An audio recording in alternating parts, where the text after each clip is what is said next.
যুক্তরাষ্ট্র আর ইরানের যুদ্ধ কি সত্যিই শেষের পথে, নাকি এই যুদ্ধ থামানোর চাবি এখন আর ওয়াশিংটনের হাতে নেই, আছে বেইজিংয়ের কাছে? মার্কিন প্রেসিডেন্ট ডোনাল্ড ট্রাম্প দ্বিতীয় মেয়াদে এসে এমন এক অবস্থায় পড়েছেন যেখানে যুদ্ধ শুরু করা সহজ কিন্তু থামানো প্রায় অসম্ভব হয়ে উঠছে। আর এই সমীকরণের ভেতর হঠাৎ করেই সামনে এসেছে চীনের নাম। কিন্তু প্রশ্ন হল, ট্রাম্প কি সত্যিই চীনের উপর ভর করেই ইরান যুদ্ধ থেকে বের হতে চাইছেন, নাকি এটি শুধু রাজনৈতিক বাধ্যবাধকতা? ঢাকা টাইমসের আজকের বিশ্লেষণে আমরা সেটাই খুঁজে দেখব।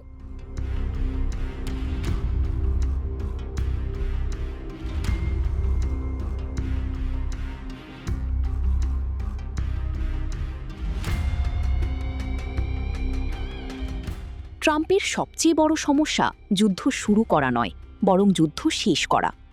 ইরান যুদ্ধ এখন শুধু একটি আন্তর্জাতিক সংঘাত নয়, এটি যুক্তরাষ্ট্রের জন্য একটি রাজনৈতিক বোঝা হয়ে দাঁড়িয়েছে।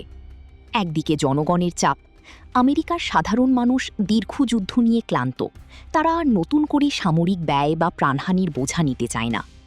অন্যদিকে আছে নির্বাচনী বাস্তবতা, যুদ্ধ দীর্ঘ হলে তা সরাসরি রাজনৈতিক ক্ষতির কারণ হতে পারে। আর তৃতীয় চাপ হল অর্থনীতি। যুদ্ধ মানেই বিশাল ব্যয়, যা শেষ পর্যন্ত সাধারণ করদাতাদের উপরই পড়ে। অর্থাৎ ট্রাম্প এখন এমন এক জায়গায় দাঁড়িয়ে যেখানে যুদ্ধ চালিয়ে যাওয়াও ঝুঁকি, আবার থামানোও সহজ নয়। ইরান যুদ্ধ যত দীর্ঘ হচ্ছে, যুক্তরাষ্ট্র তত বেশি কৌশলগত ফাঁদে আটকে যাচ্ছে। কারণ এই যুদ্ধ শুধু সামরিক নয়, এটি আঞ্চলিক ও বৈশ্বিক শক্তির সমীকরণে জড়িয়ে গেছে। এখানে একবার ঢুকে পড়লে বের হওয়া সহজ নয়। দীর্ঘযুদ্ধ যুক্তরাষ্ট্রের জন্য তিনটি বড় ক্ষতি তৈরি করে। প্রথমত, বৈশ্বিক নেতৃত্বের বিশ্বাসযোগ্যতা কমে যায়। দ্বিতীয়ত, অর্থনৈতিক চাপ বাড়ে। তৃতীয়ত, অভ্যন্তরীণ রাজনৈতিক অস্থিরতা তৈরি হয়। আর এই শূন্যস্থানেই ধীরে ধীরে জায়গা করে নেয় নতুন শক্তি, বিশেষ করে চীন।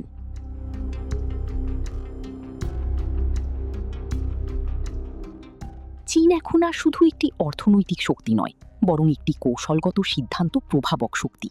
এদিকে ইরানের সঙ্গেও চীনের সম্পর্ক তুলনামূলকভাবে স্থিতিশীল এবং দীর্ঘমেয়াদী।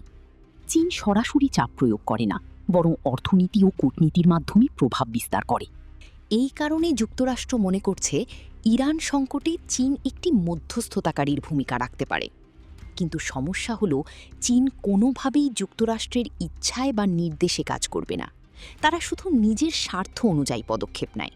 আর এটাই বর্তমান বিশ্ব রাজনীতির নতুন বাস্তবতা।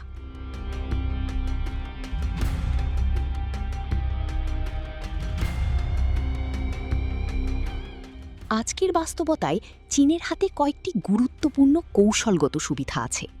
প্রথমত, রেয়ার আর্থ বা বিরল খনিজ। আধুনিক যুদ্ধ প্রযুক্তি, ড্রোন এবং হাইটেক ইন্ডাস্ট্রির জন্য এগুলো অপরিহার্য। দ্বিতীয়ত, বৈশ্বিক সরবরাহ শৃঙ্খলে প্রভাব। অনেক গুরুত্বপূর্ণ প্রযুক্তি উৎপাদন এখন চীনের ওপর নির্ভরশীল। তৃতীয়ত, কূটনৈতিক সম্পর্ক। ইরান সহ অনেক দেশের সঙ্গে চীনের সম্পর্ক যুক্তরাষ্ট্রের জন্য উপেক্ষা করা কঠিন। ফলে চীন এখন এমন অবস্থায় যেখানে তারা চাইলে বৈশ্বিক সংকটে প্রভাব ফেলতে পারে।